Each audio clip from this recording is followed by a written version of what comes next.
And we're live. Guys, thank you all so much for showing up to the very first episode of a great conversation here on Nerds and Suits. A massive thank you to Kristian Harloff for being the honest, candid guest that I knew he would be for the first episode of the show. If you guys are excited about this or the other episodes of the show coming up, we've got Dan Merle, Andrew Guy, Roxy Stryer, incredible guests coming up. Please hit that subscribe button. Leave a comment, hit the thumbs up and the notification bell. The quad things you guys can do there would mean everything to this channel as we're launching today. We want to get all the momentum behind this as we possibly can. We're also on audio. You guys can find us on Spotify, on iTunes, the Anchor app, Nerds and Suits. It's out there. If you're listening to this on audio, go to youtube.com/Nerds and Suits and hit subscribe. Guys, thank you so much. Let's get into the show.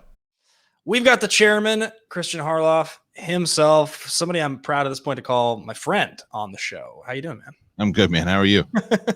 I'm really well. This is a dream of mine to be doing this. I've always wanted to do kind of the one-on-one interview show, and I wanted to do this in person. I planned on doing this in person, but here we are. Nobody can do anything in person right now. So. At this point, it just becomes like second nature, right? It's like this is the way it is. It's pretty weird.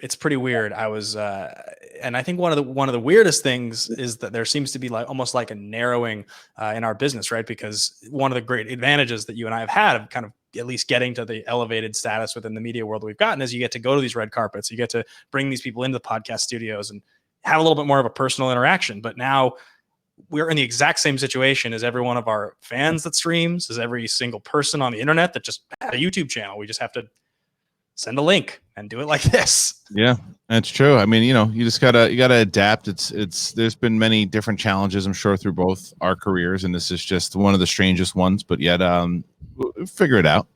Yeah. Well, I'm glad you decided to do this with me, man. It's funny, when I first met you, probably 4 years ago or something like that. Now, Ken Knapsack's birthday party. I think it might have been Knapsack's 40th birthday party, actually.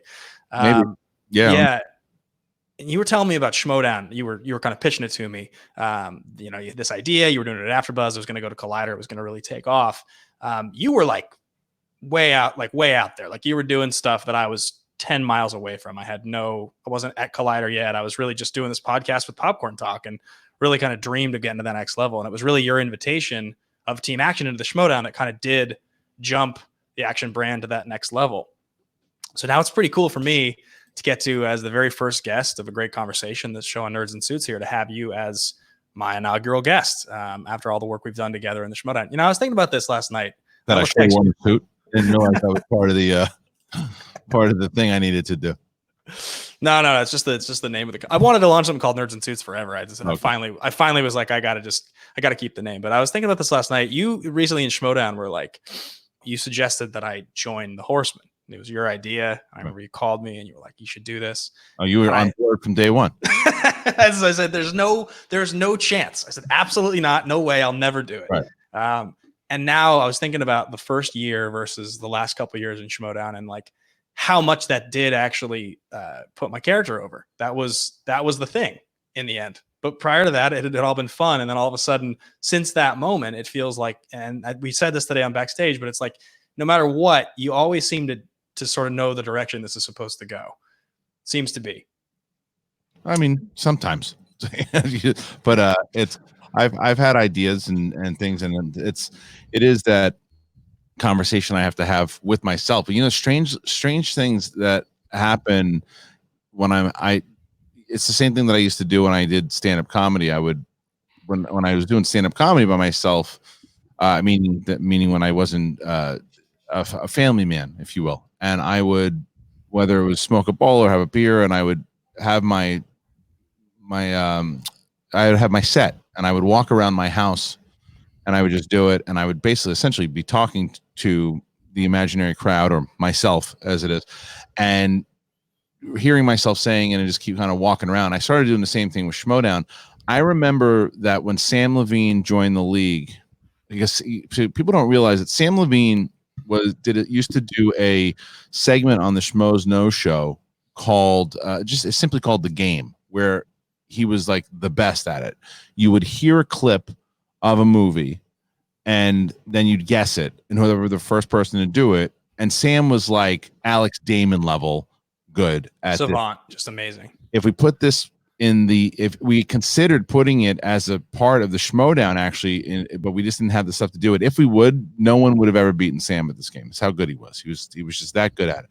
So anyway, when Sam Levine had told me he wanted to start putting his hand into the Schmoedown ring back in season 3, he was determined. People say he's gonna be champion. If he's as good as he's, and I remember it was his first match.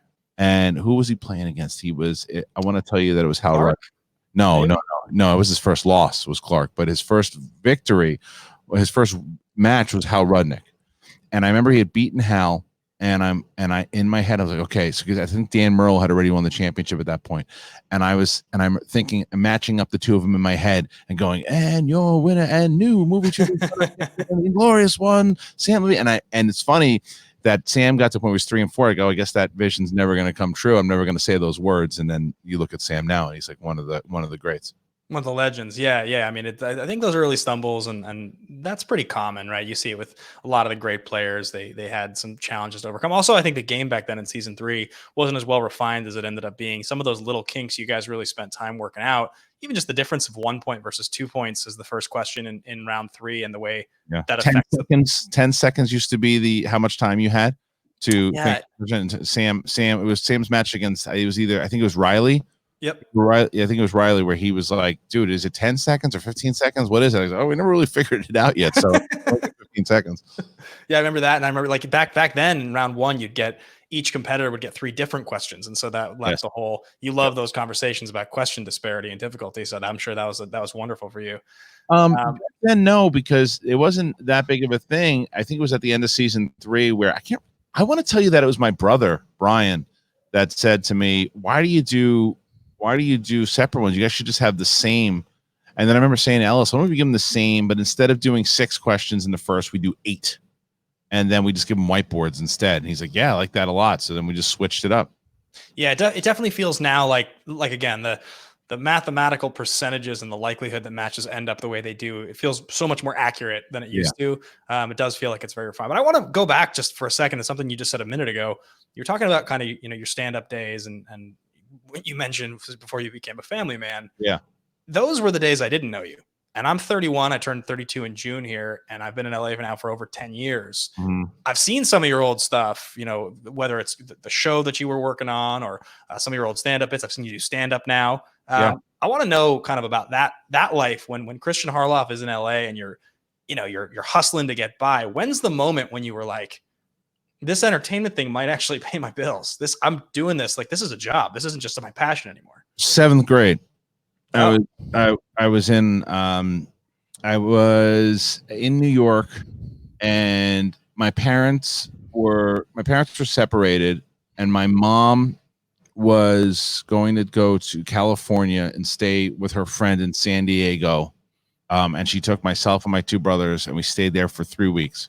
I'd never really been outside of New York, and I don't mean like New Jersey, or whatever it was. I'd never really been that far out before. So it was like a different planet to me when I went. And I was never really super like popular in like grammar school. I was always like the class clown and stuff, but I never was like awkward. And I didn't have a lot of, I had my friends, but I wasn't the popular kid by any stretch of the imagination. But when I got to California and I got to San Diego, I was the New York kid. And I was the New York kid. People wanted to know about the New York kid, and I was in California, and I met all these people, and I was talking to girls and stuff like this. That was just like, wait a minute, this is different. You're the Karate Kid. You're literally just Ralph Macchio. That's what you were doing. But I wasn't getting beat up. Yeah, I wasn't getting beat up in California. Like I would go. Not that I got beat up in New York, but when I was in California, and I was like, I actually felt like I belonged. And I said, I just had so much fun. I felt free. I wasn't, because I was angry when I was in New York because of my parents got separated and everything too. And I was just kind of an angry kid, but I relied on comedy, and I would be goofy and silly instead. But I got to California, that all went away.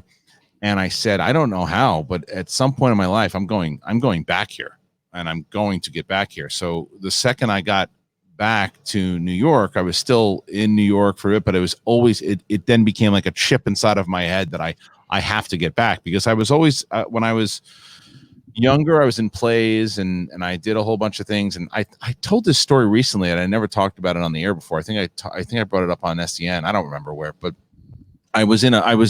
when I was really young, I could memorize, and I was in a theater program, and I did all these things, and then all the teachers would put me in the plays and stuff because I was good at it. And I don't know what happened. I got cast in this play, and I got sick. So I was learning my lines. I didn't learn my lines because I was sick, and I think I was pretty sick because I couldn't even study when I was at home. I can't remember what it was. It just kind of blocked it out a bit. But anyway, and I always relied on the fact, well, I'll be fine. Like, I do this stuff in my sleep. I'm okay. I'm in the 6th or 7th grade. I can't remember what it was. And I remember the play came and they just put me in and they just had confidence that I would do it. And I was up on stage, and I'll never forget this. Christina Lopez was her name.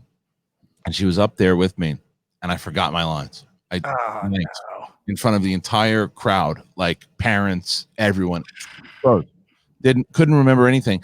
And I remember that Christina, she remembered, she was really good. She remembered my lines, and she started like helping me and pretending like as if they were her lines, but everybody could tell, but she was just helping me.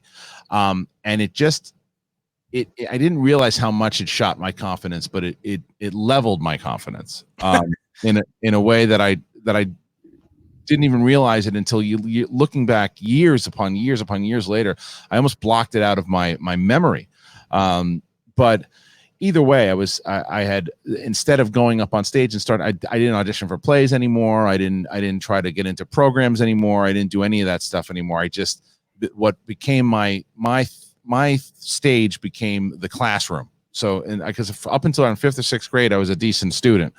7th and 8th grade, I had no interest in being good in school. It was just about making people laugh in the class. It was about trying to rifle the loudest fart I could off the side of a wooden chair, and sure, nothing's changed. And it was making up statements and nicknames and things of that nature. I've told the story where I'd gone home so many times from school in the 8th grade that they said, you can't go home anymore if you're sick or whatever, then we're not buying it. So I faked a faint. Did I ever tell you that one? No. I coordinated this whole thing with my friend Victor, and I said, look, here's what I'm going to do. In the middle of this thing, I'm not going to tell you when. I'm just going to fall off the chair, and I'm going to barrel down, and I want you to scream, holy shit, he fainted. We're in a Catholic school, mind you. So I was like, scream, holy shit, he fainted, because they'll believe it. They'll believe if you scream holy shit, because there's no chance you would scream shit here because you could get suspended. So yeah. So scream it. If you scream holy shit, he fainted, they'll buy it. So I don't know what he has since passed, Mr. Pirigo. He was in the middle of teaching, and I just picked my moment, fell off the side, committed. Victor goes, holy shit, he fainted. And Mr. Pirigo was my arch rival. I would say Mr. Belding, but Mr. Belding and Zach got along. Mr. Pirigo and I were like mortal enemies. And like he was this bald guy. He'd walk by and his head would hit the flag, and I'd have the entire class go Hoff, which meant head on flag. And it was so stupid, right? And then so he would take out this textbook. The textbook was called Moon Canyon, and the second he would pick it up, I go Moon Canyon, and the whole class would do it. And he got upset with me that I would do this stuff. So anyway, he comes running over to me, and he's like, "You better not be faking here, Harloff." And I just sold it. I sold it like it was like I was, at WrestleMania in the middle of a championship match. Sold it. And he's like, "Whoa, he's really not responding." He's like, he's down, down. And then he goes, I stood up, and I remember this. He put his hand on my back, and like he was with me. He's like, "You're going to the principal," but not in a way that you're in trouble. Like, we got to find out what's going on with you, kid. And I should have felt bad, but I was like, victory. I got in, and the one person that didn't buy it at all was my mother. Second, she knew you too well. Second, she picks me up. She's like, "You're full of shit."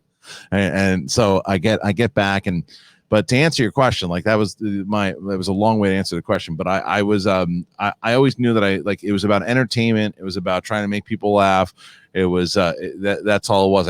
I wasn't as interested in school as my dad or my mom wanted me to be.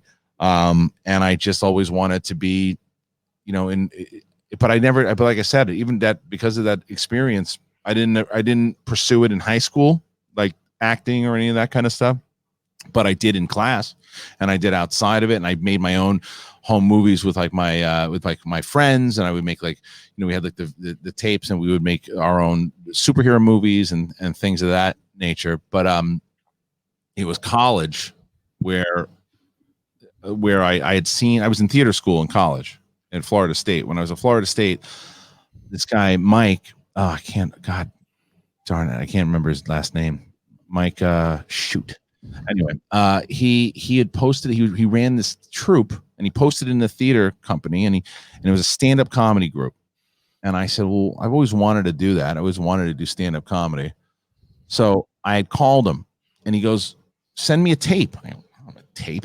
I was like, 19-year-old kid in college, and he's like, send me a tape. I go, I'm not doing that. So I never called him back.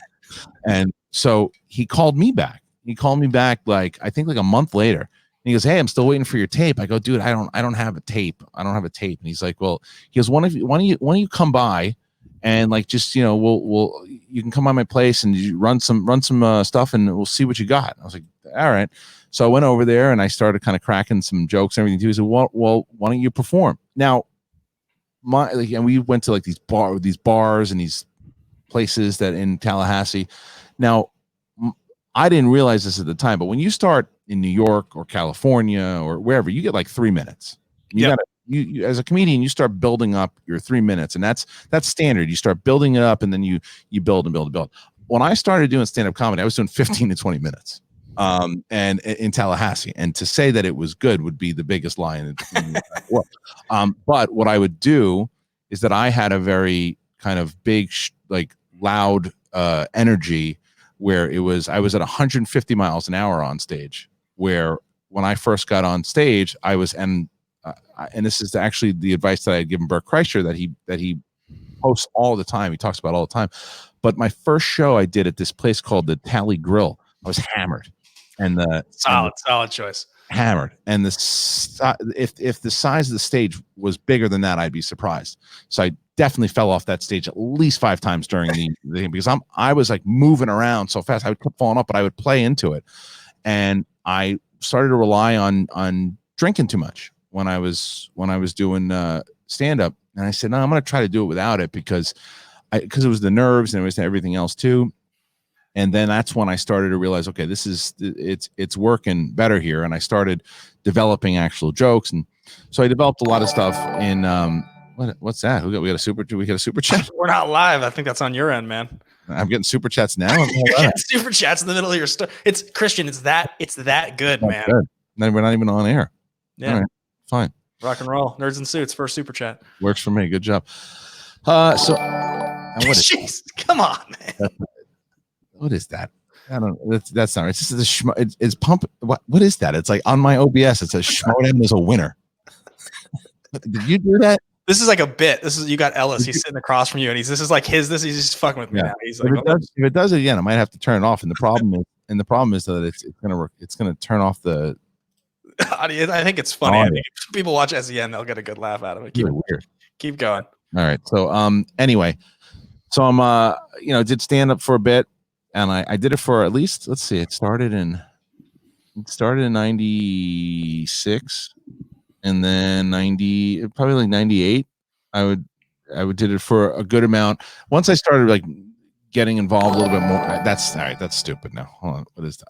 You specifically talk about the 15 minutes, and you hear a lot of comedians when they go back and they're talking about starting out in LA. I was listening to Spade actually on his show, the one Ellis has gone on now a couple times, and he's talking about how people are I got a good hour, and he's like, there's no way you have a good hour, and you're 22, nobody's got a good hour. He's like, I was working on a really good 6 minutes, and it was kind of funny, and it was kind of good for 6 minutes. And so you're 15. I mean, you were so drunk, do you even remember anything that was in your initial 15? Sure. No, I wasn't blackout drunk. I was just in a place where I was easing the nerves a little too much. But I definitely do, because I remember building out some of it, and yeah, and I thought that when I did 20 minutes, I remember in front of, and that was the thing, I didn't understand comedy. I didn't understand stand-up the way that I thought that I did, because I had watched so much. I was a big fan of stand-up comedy throughout all my my life. My dad used to show me the HBO one night stand specials all the time, like Damon Wayans and Tice and everybody. I used to watch them all, like the Rodney Dangerfield specials.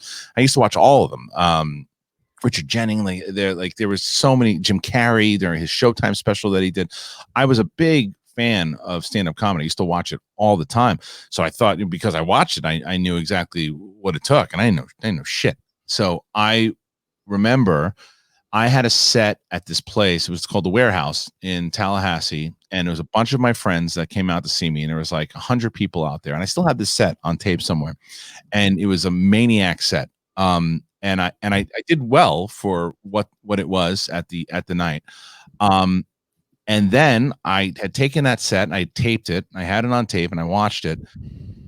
But I didn't realize what you do with stand up is you find out now. What I know is what I should have done back then was look at that set, what worked that night, the way that I said a particular thing that night. Why did it work the way that I said it? I mean, George Carlin was my Yoda. George Carlin was the guy that my favorite, and I would watch him all of the time. I watched all of his specials. I watched everything. The first stand-up special I really remember watching was Carlin at Carnegie, and you watched the way that George Carlin would say things. Whether it was his Rice Krispie bit or his airline bit, whatever it was, he would play off the way that he said things, and it's like a musician playing the music. Maybe sometimes it sounds a little different when it's coming in, but for the most part, it's the same rhythm. And I didn't do that for that set. I did that set and I said, oh, well, that'll work. I'm going to try all new stuff. And the second time it didn't feel as good. I didn't feel as good afterwards. It was like, and I changed up the bits and put them in different positions. And I was like, no, I did it wrong. And I still didn't really understand yet how stand-up worked. But I had definitely bits that I had written and worked on that I took with me to Los Angeles when I finally did stand-up in LA, because from when I stopped doing stand-up in Tallahassee, I had stopped because it's not like a big scene there. It was this group was there, and then there was another group that I had done with, and then when they stopped doing it, then I stopped doing it, and I, for like the last year of when I was at Florida State, I wasn't doing stand-up. I was working on other things. I promoted boxing matches. Yeah, you've told me about the boxing match story before, because that's a little bit of the early stages of the inspiration for how you were going to later on run the Movie Trivia Schmoedown. Yeah. How old were you when you left Tallahassee to come here to LA? So my college career definitely when I was older, because what I did was when I graduated high school when I was 17. And then when I was 18, I started Iona College. Or 17, was he? It was 93. So it just turned 18 when I started. I was 17 when I started Iona College, and then I turned 18 while I was there, my freshman year. And it was a business school. And I mean, I like business, but it's just not something I wanted to go to school for. So after my first year, my dad had moved to Florida.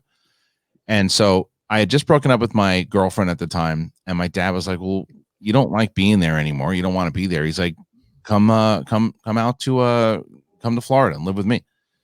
And I said, yeah, I love I had a very great relationship with my dad. And I said, yeah, I would love to do that. But like, where am I going to go to school? And he's like, well, if you want to, you can go to like the St. Petersburg Junior College here, build up, I have residency, build up your GPA, and then transfer over to either, one of the colleges out here, where you want to go.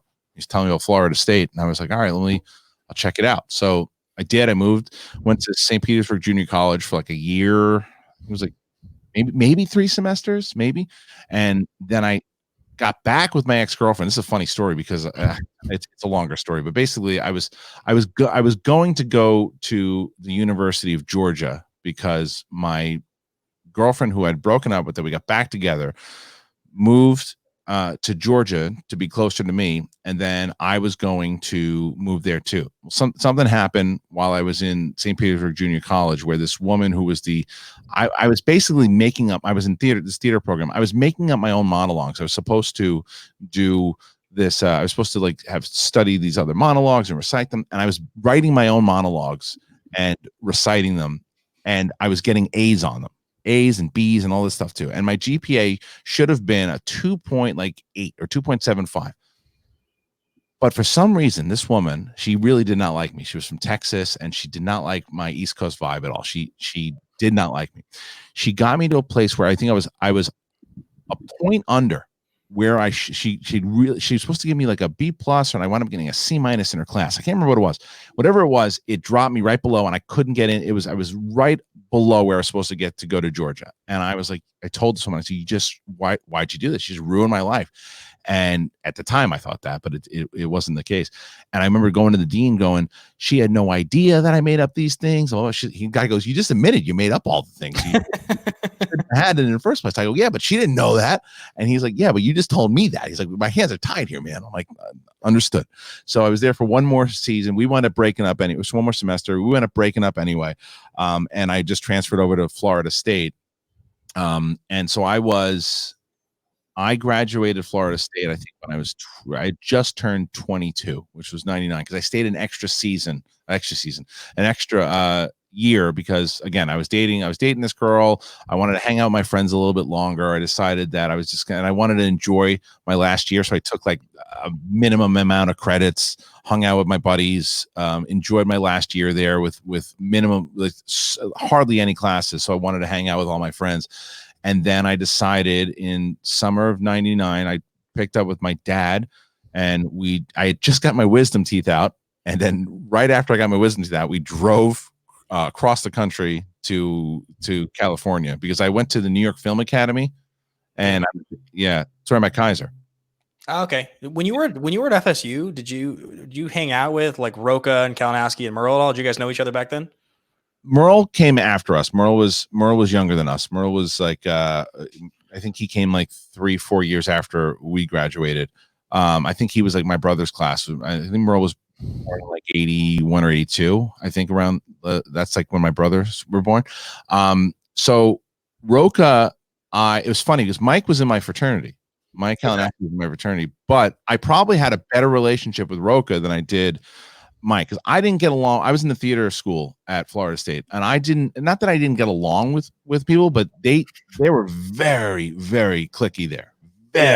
They wanted nothing to do with me at all. I would try. There were some people that were actually really really cool, and Rocha happened to be one of those people. And Rocha and I we just knew each other. We talked. We see each other in theater school, and we get into conversations and stuff, and it was always like he was more of an acquaintance than anything else, but we always really got along.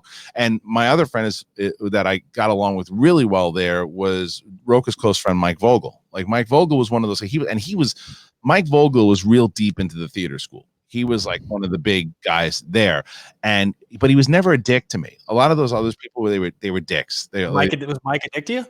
Mike Vogel? No, Mike Kalinowski. No, Kalinowski is the same.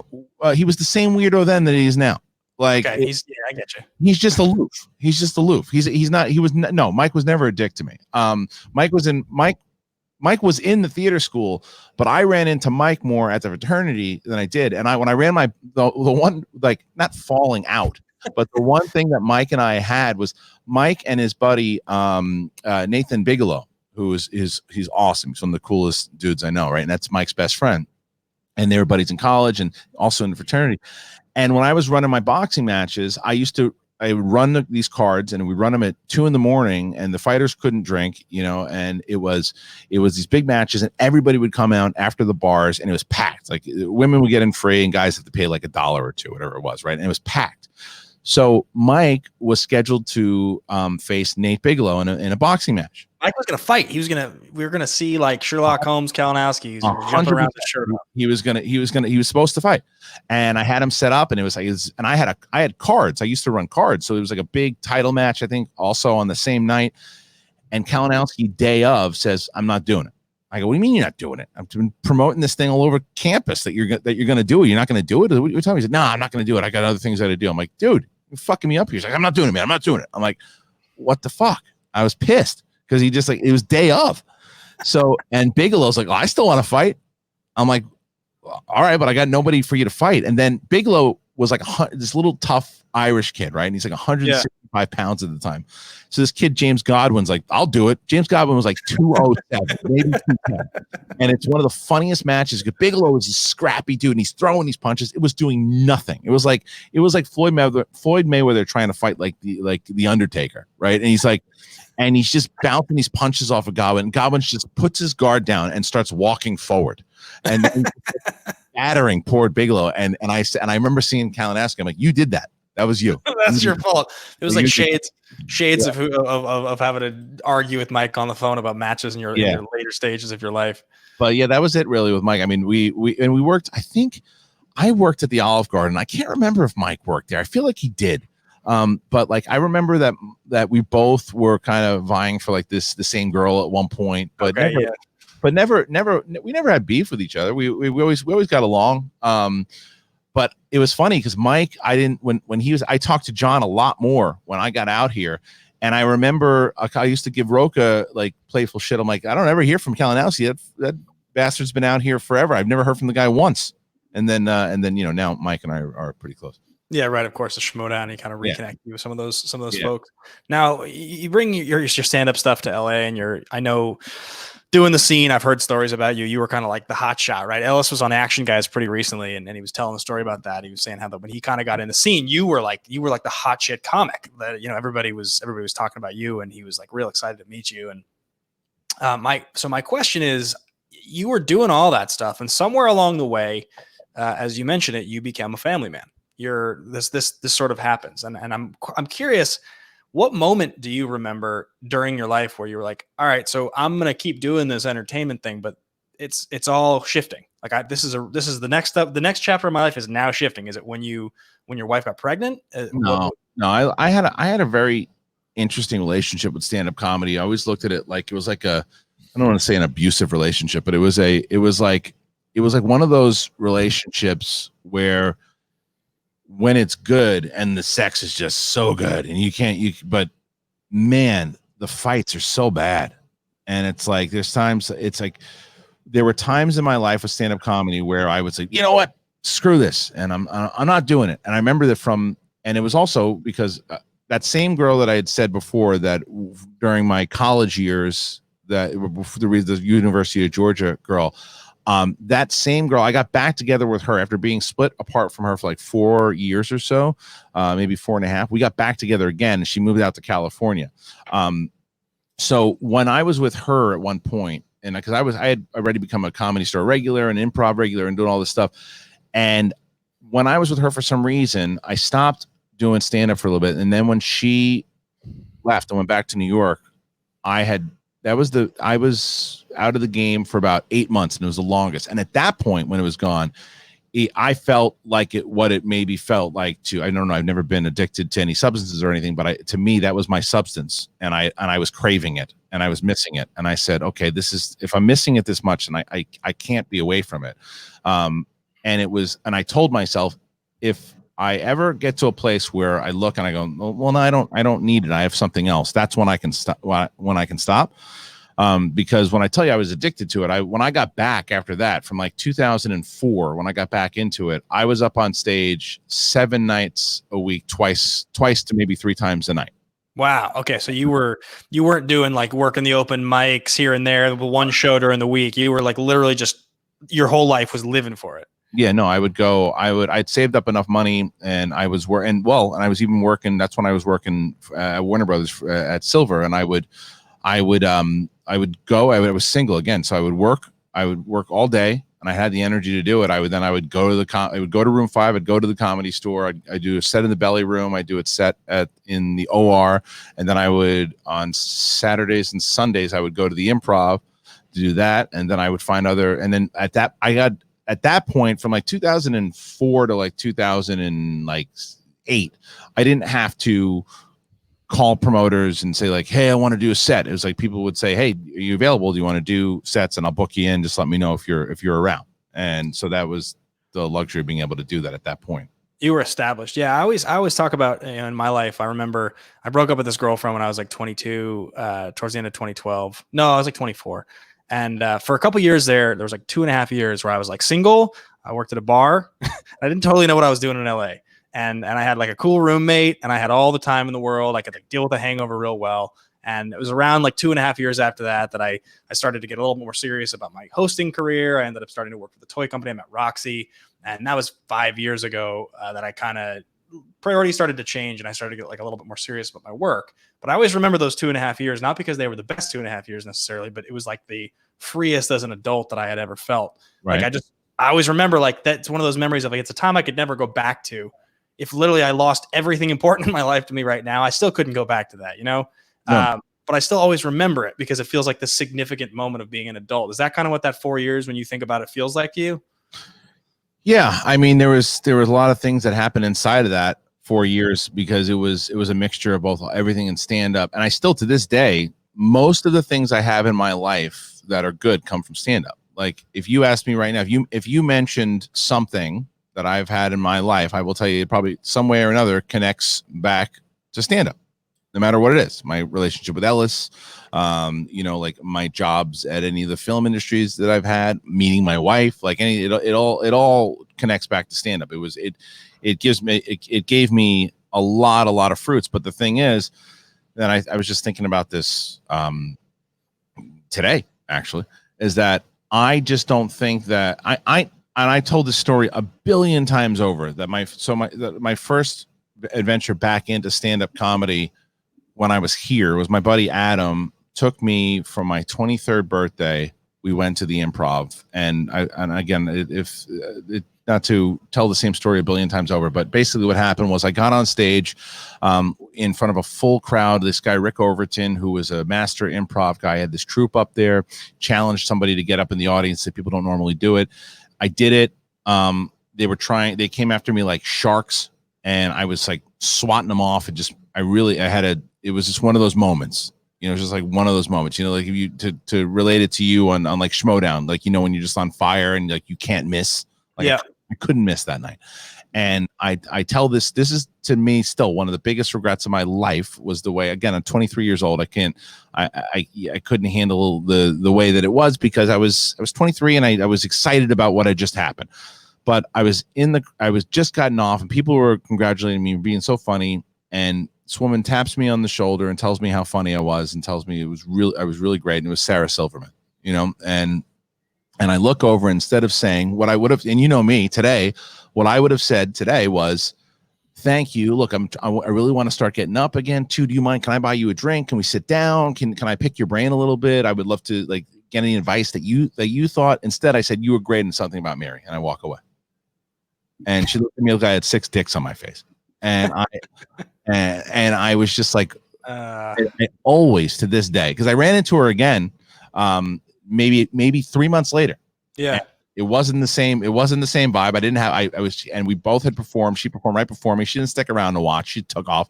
And I was, it's like one of those times, like you miss your shot, and I thought, and not even that she's going to say to me, oh yeah, I'll get you up here and here and here. She just might've given me a bit of advice that I would have taken that I didn't have for that night. So, it's those little things.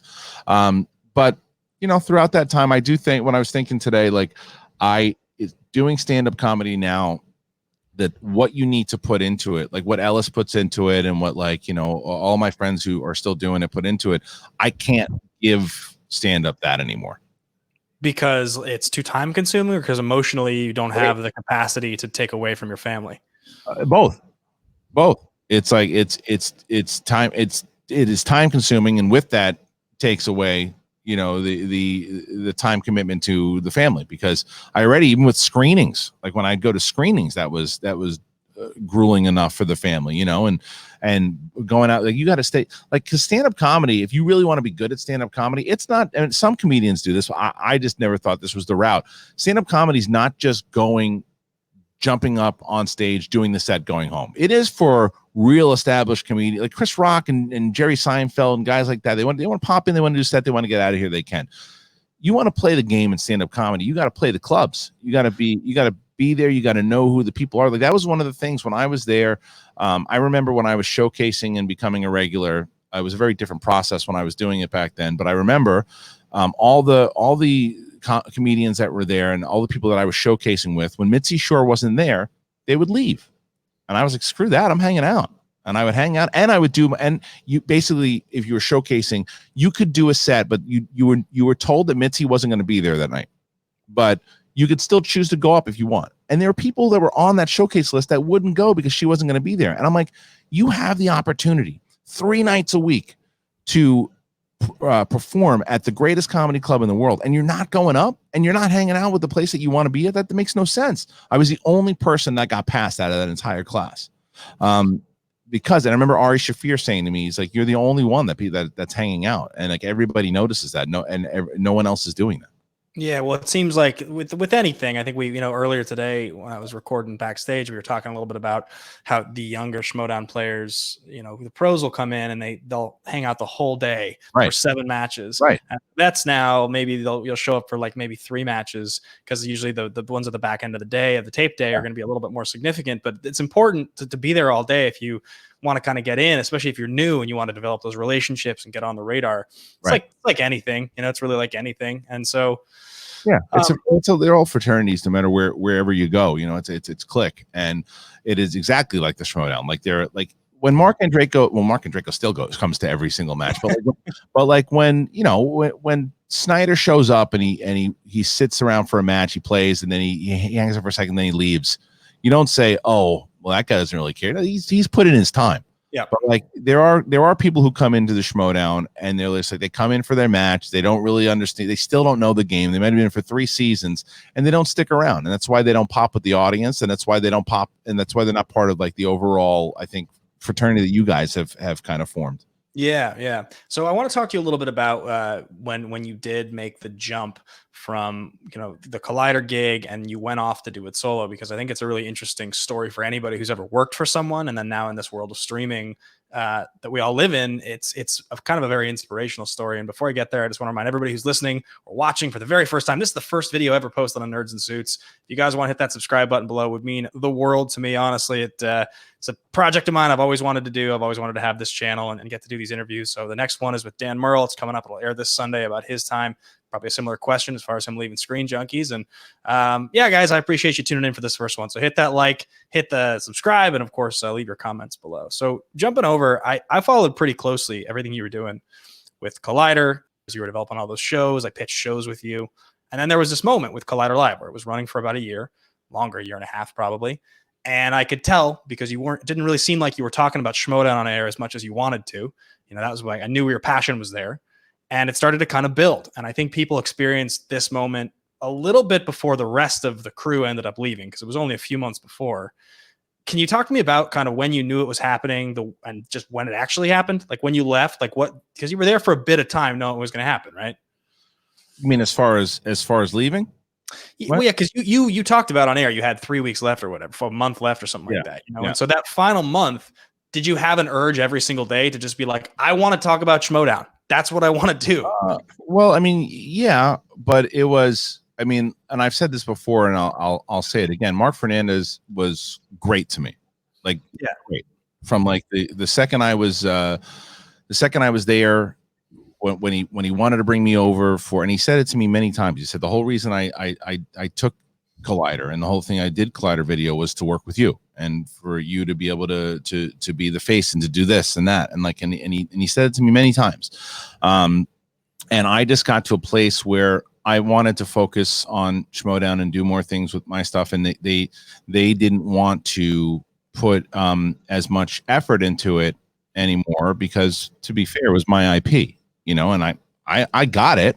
I understood, and he liked it, and I just the guys over there, they didn't, and I know that they didn't. I know Thad couldn't. Thad was great working for the Schmoedown. Incredible production guy, yeah, great production guy, but he didn't give a shit about the Schmoedown. Jack Hines clearly didn't give a shit about the Schmoedown. And like all those other guys that were there, and even Kristian Ruvalcaba, who I worked with for years upon years, and as a dear friend, he didn't like working on it anymore. So I'm thinking to myself, like, I want to be in a place where like I'm working on my stuff that I really love working on, and they have somebody working for them that really clearly loves what they're working on, and that's fair for both parties. But go ahead. Sorry, go ahead. No, go ahead. What were you gonna say? Did you feel like, because I remember you and I were talking often about the Schmoedown, like you and I would talk most days, And I remember when that big publicity nightmare thing happened with Star Wars with you. Yeah. It was all over the internet and everything like that.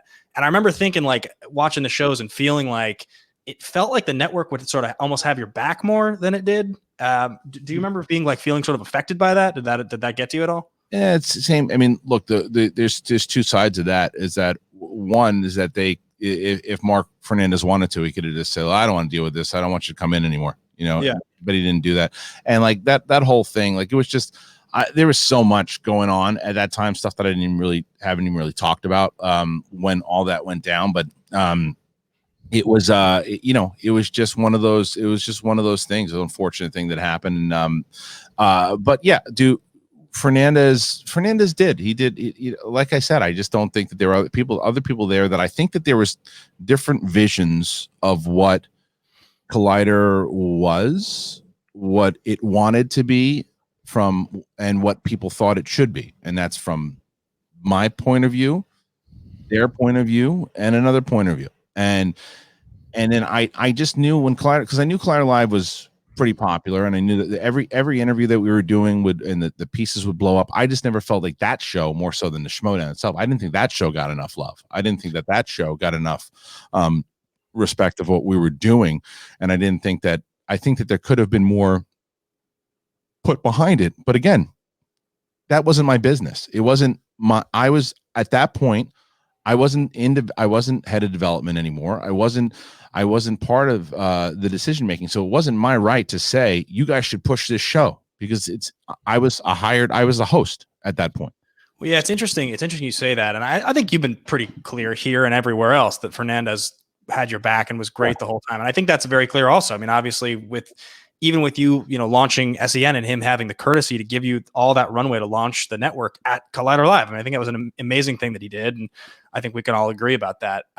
It is interesting what you say, that the vision of that show being different than your vision, and that when you would have a big piece blow up, it didn't feel like it mattered. Like it didn't feel like it was important. Because I think that's talking about Dan Murr launching his channel and all of us now having our channels and looking at what you're doing with SEN. It's really taken for granted when you can have a successful channel, a successful company that makes content. It's very, very, very hard to do.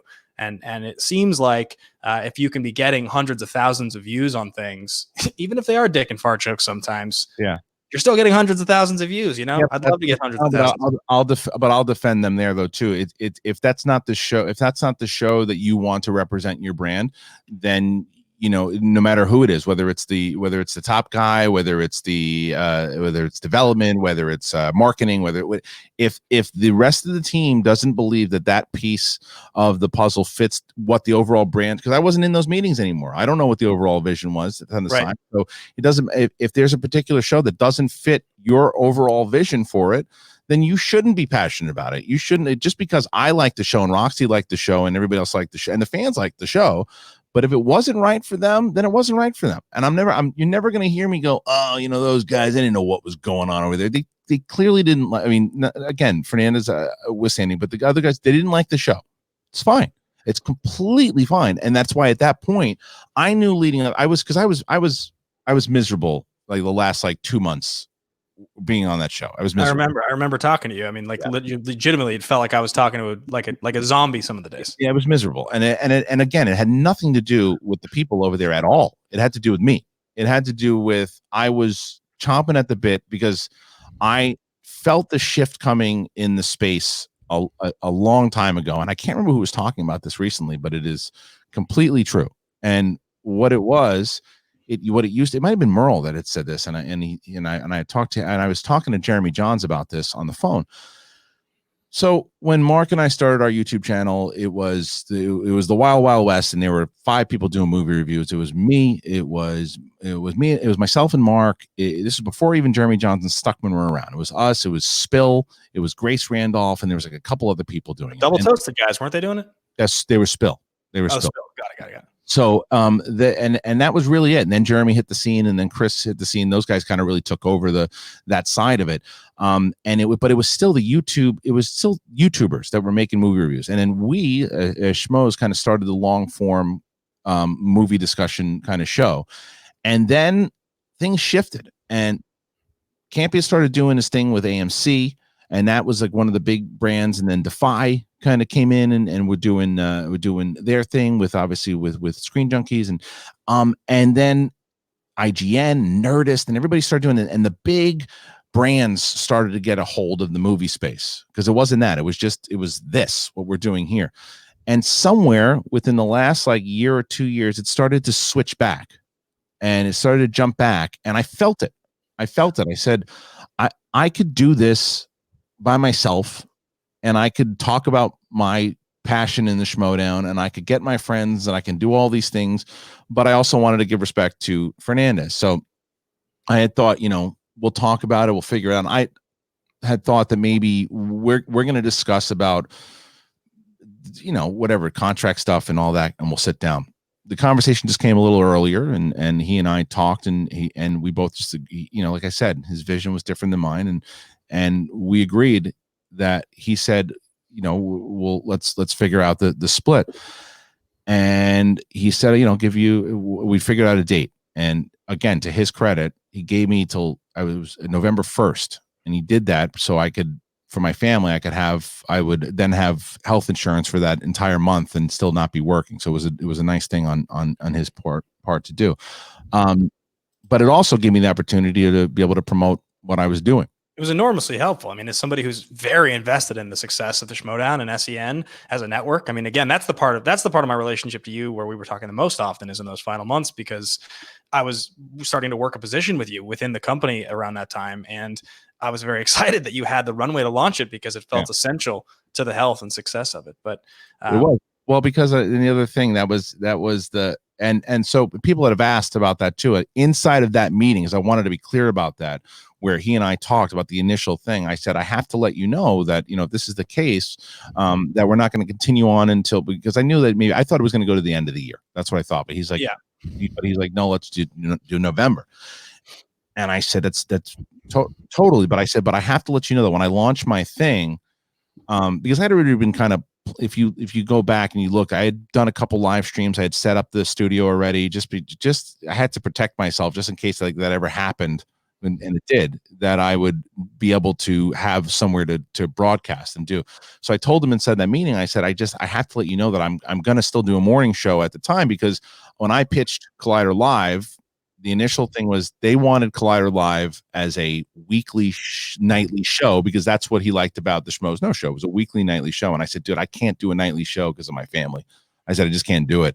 I said, I'll do a morning show. And I said, I'll even do 3 days a morning show, because I've kind of taken off what Stern does, and I was told by certain people that there's no chance that I could fill 2 days a week, much less 3. And I said, I guarantee you we can do 3 if we start putting interviews in there, and we do some other things too. And then after it became successful, Fernandez like, do you want to do 5? So I was like, sure.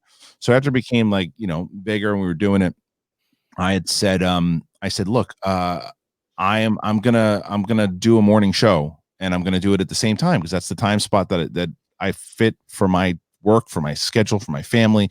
And, what I suggested to him was that maybe we do Collider Live one at like 3, and then I could throw it to him later. And, to his credit, he said, no, I want to keep it at the time. It's the slot that we built, and it's the audience that we built there. So I want to keep it on 10. I said, I totally understand. Was there a level, and I got to let you go here in just a second, but was there a level to you when you were having that conversation, you were thinking about the 10 a.m. slot?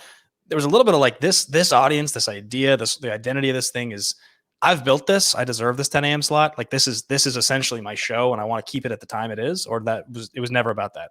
Well, it parts of it that factors in there. It's like that. It was the morning show was the thing that I established that basically they didn't want to do in the first place, but I understood that the reason they wanted to keep it is because we secured an audience there. It wasn't me like, well, I'm doing, it was my show, and because of that, then you guys should definitely move. It was just a suggestion. I was like, I completely understand, and you guys should. And I still, even when SEN started, I still gave love and support to everybody that was doing the show over there when it was going on.